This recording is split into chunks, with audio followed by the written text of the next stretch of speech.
दर्शकों, कहा जाता है कि आप शिक्षा का फायदा तभी उठा सकते हैं जब आप शिक्षा के बल से परमात्मा को पहचान सके, यानी शिक्षा का सही लाभ उठाते हुए सही गुरु की तलाश करें। ऐसी ही कहानी है छत्तीसगढ़ के दामाखेड़ा के रहने वाले शिक्षक अजर जी की। अजर जी कई सालों तक गायत्री परिवार से जुड़े रहे और परमात्मा की तलाश करते रहे। अजर जी के जहन में हमेशा ही ये सवाल आते थे कि पूर्ण परमात्मा कौन है और वह कैसे मिलेगा। दर्शकों, अजर जी का कहना है कि मेरी जिंदगी तब बदली जब मुझे संत रामपाल जी महाराज की शरण मिली। मैं संत रामपाल जी महाराज की कृपा से पूर्ण रूप से सुखी हूं। आइए जानते हैं कि आखिर अजर जी को संत रामपाल जी महाराज से नाम दीक्षा लेने के बाद क्या अद्वितीय लाभ मिले। सुनते हैं अजर जी की कहानी, उन्हीं की जुबानी। सर नमस्कार। नमस्कार सर। सर क्या नाम है आपका? जी मेरा नाम अजर दास है जी। अजर दास जी, आप कहाँ से हैं? मैं छत्तीसगढ़ का निवासी हूँ जी, जिला बालोद, ग्राम बिटाल का रहने वाला हूँ। अजर दास जी, आप क्या काम करते हैं? जी मैं शिक्षकी व्यवसाय से जुड़ा हुआ था, क्योंकि मैं आज रिटायरमेंट हो चुका हूँ। अजर दास जी, संत रामपाल जी महाराज जी से नाम उपदेश आपने कब लिया? जी मैंने 6 सितंबर 2013 को गुरु जी की शरण में आया हूँ। सर, संत रामपाल जी महाराज जी से नाम उपदेश लेने से पहले आप क्या भक्ति साधनाएं करते थे? गुरु जी के शरण में आने से पहले मैं कबीर पंथ से ही जुड़ा हुआ हूँ, दामाखेड़ा पंथ से, क्योंकि हमारा परिवार पहले से ही उसी पंथ से जुड़े थे और उसी के पंथ में जो चौका आरती करते थे और जो भी वहाँ संध्या आरती होती थी उसी से मैं जुड़ा रहा। क्योंकि हम शिक्षकी व्यवसाय से जुड़ा था, प्राइमरी स्कूल के मैं हेड मास्टर रह चुका हूँ, तो बच्चों को मैं पढ़ाता था कबीर के दोहे। तो उसमें एक बहुत अच्छा एक साखी था कि दुख में सुमरन सब करे, सुख में करे न कोई, जो सुख में सुमरन करे तादुख काहे को होए। तो मेरे मन में बार बार ये प्रश्न आता था कि सुमरन शब्द है और सुमरन माने याद करना, तो मैं किस बात को याद करें और जिसे सुमरन करने से ही सुख मिलेगी, और वो सुमरन किस बात की है, क्या मंत्र है वो, ये मेरे मन में बार बार एक जिज्ञासा पैदा होता था सर जी। तो मैं कई साधु संतों से मैं पूछता था, मगर कहीं से उत्तर मिलता ही नहीं था। तो धीरे धीरे मेरे मन में उस पंथ के बारे में एक निराशा भाव आ गया और उसी दरमियान एक गायत्री परिवार का उद्भव हुआ। उस गायत्री परिवार में उसमें सुमरने की एक पद्धति थी। ओम भूर्भुवः स्वः तत्सवितुर्वरेण्यं भर्गो देवस्य धीमहि धियो यो न प्रचोदयात्। इनको सुमरन करने के लिए जो गुरुदेव थे वो बोला करते थे। तो हम लोग उससे जुड़ गए, नैष्ठिक साधक बन गए, केवल सुमरन शब्द से ही। सुमरन, ये शब्द सुमरन करना, इससे हमें सुख मिलेगा। इसी कारण से मैं उस गायत्री परिवार से जुड़ गया और वहाँ एक से एक संगीत, एक से एक प्रेरणा गीत, एक से एक भक्ति गीत उसमें चलाते थे वो लोग। तो उससे मुझे भी थोड़ा अच्छा लगता था। ऐसे ही वहाँ यज्ञ पद्धति भी होती थी, यज्ञ से हम लोग कराते थे, अन्य गाँवों में जा जाकर प्रेरित भी करते थे। या एक ऐसी घटना मेरे जीवन में आया सर जी कि एक नया घर मैंने बनवाया। नया घर के उद्घाटन में बहुत चाव से, बहुत माने लगन से मैंने गायत्री मंदिर के जो परिवाजक होते हैं, जो यज्ञ संपन्न करते हैं, उनको मैं बड़े आदर्शपूर्वक बुलाया और कहा कि परिवाजक जी, हमारे यहाँ नया घर है, उसमें आप यज्ञ बढ़िया विधि पूर्वक कर दीजिए, जिससे कि हमको सुख शांति मिलेगी और हमें घर अच्छा लगेगा, किसी प्रकार की कोई हानि यहाँ ना हो, किसी जीव जंतु से किसी प्रकार की हानि ना हो। ऐसा करके बहुत चाव से हमने यज्ञ संपन्न करवाया सर जी। मगर यज्ञ संपन्न हुआ, भंडारा हुआ बढ़िया, सब लोग अपना खुशी खुशी से। मैंने कहा अपने बड़े लड़के से, नई मोटरसाइकिल थी, उस मोटरसाइकिल में परिवाजक को छोड़ने के लिए कहा, क्योंकि परिवार जो गायत्री मंदिर था वहाँ से 5 किलोमीटर दूर था, उनको छोड़ना था। तो वो जैसे ही मोटरसाइकिल से छोड़ने गए, लगभग 3 किलोमीटर गए होंगे, रास्ते में कुत्ता आ गया और कुत्ता को बचाने के चक्कर में दोनों गिर गए।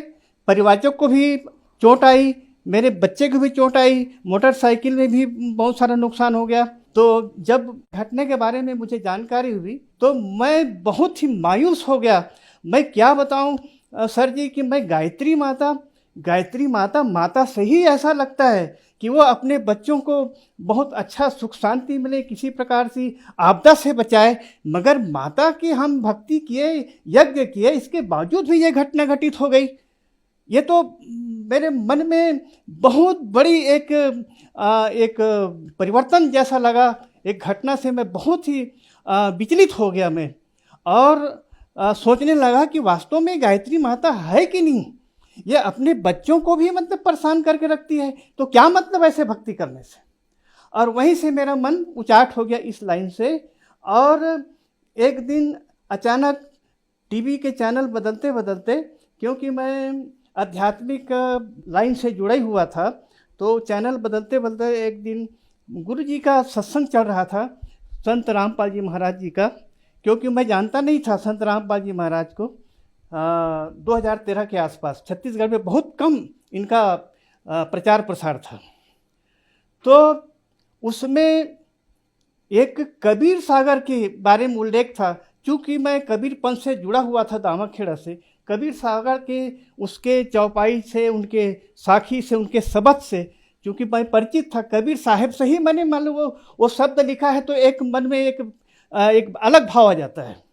तो वो कबीर सागर के बारे में एक उंगली से गुरुजी दिखा रहे थे, तर्जनी उंगली से वो शब्द का वो रेखांकित कर रहे थे, उनको शो कर रहे थे। और उसके इस उंगली में बहुत चमक थी, एक अलग टाइप का चमक। तो वो मुझे एक मन को सोचने लगा कि ऐसा कौन सा चैनल है ये जिसमें इस प्रकार की कबीर साहब के बारे में बता रहे हैं।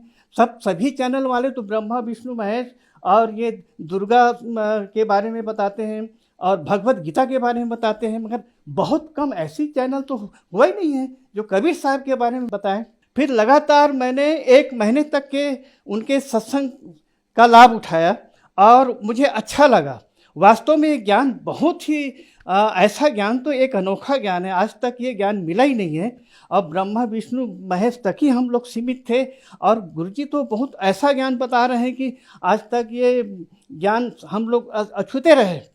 और मैंने सोचा कि अब बिल्कुल जाए संत रामपाल जी महाराज के आश्रम। तो एक मेरे दोस्त थे, उनके साथ मैंने संपर्क किया और उसके बाद रामपाल जी महाराज जी के बारे में बताए कि ऐसा ऐसा एक संत है हरियाणा में, उनसे चला जाए, बहुत अच्छा ज्ञान है उनका। मैंने उनके सत्संग टीवी के चैनल के माध्यम से श्रवण किया है, तो वो भी तैयार हो गए और हमने संत रामपाल जी के आश्रम में नाम दाम लिए। सर, संत रामपाल जी महाराज जी से नाम उपदेश लेने के बाद आपको क्या क्या लाभ मिले? संत रामपाल जी महाराज जी के शरण में आने के बाद हमें बहुत सारे लाभ मिले सर जी।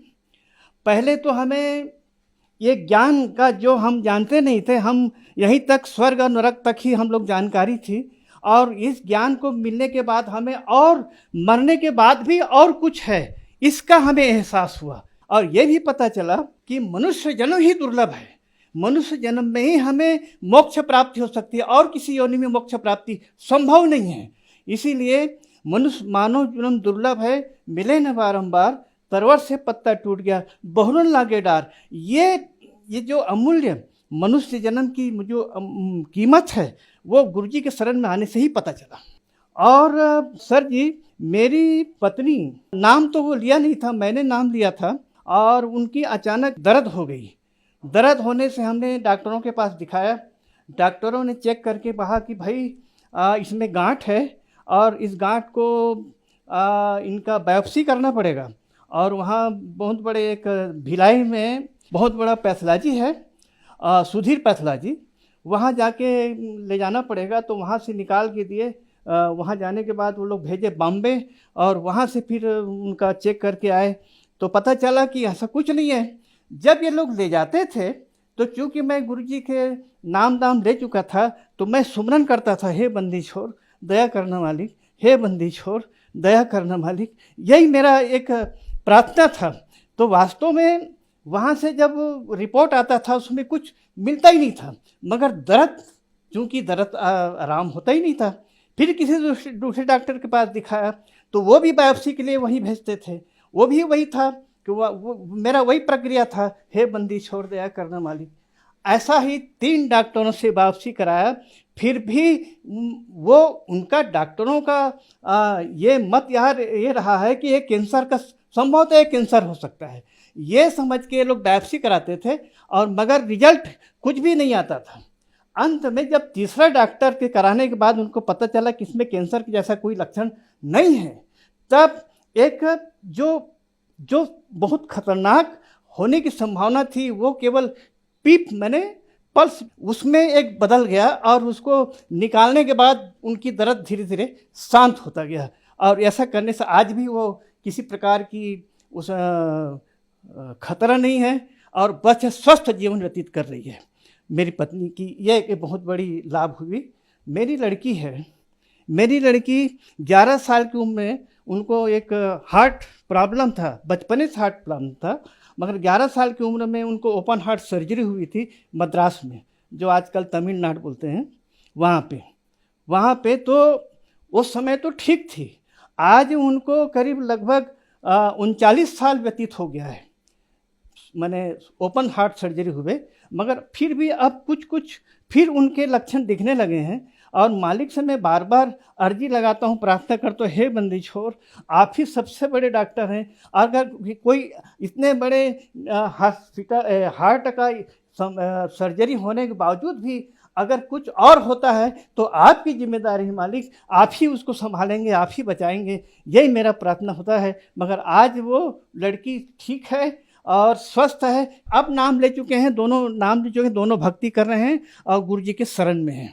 और एक लाभ मेरे जीवन में हुआ है सर जी, हम लोग मेरे पास एक छोटी सी कार है, उस कार में हम लोग भगत भाई भी थे और मेरे ससुर जी थे, उनके साथ हम लोग एक दिल्ली जा रहे थे। दिल्ली एक हम निकट का शहर है वहाँ पे, और एक पीछे से कोई कार वाले आए, क्योंकि ड्राइविंग मैं कर रहा था, पीछे से कार वाले इतने धड़धड़ाते से आए और वो सीधा मेरे ड्राइवर साइड को ही ठोक दिए, और ठोक करके वो टक्कर होके स्वयं वो कार जो है कम से कम 20 गज आगे वो सड़क के दूसरे साइड में निकल गई, वो खड़ी हो गई और हमारी गाड़ी चल रही थी। मैंने बोला ये इतनी मैंने कैसे, हम तो अपने साइड में हैं भाई, और ये कैसे हमको ठोक के चली गई।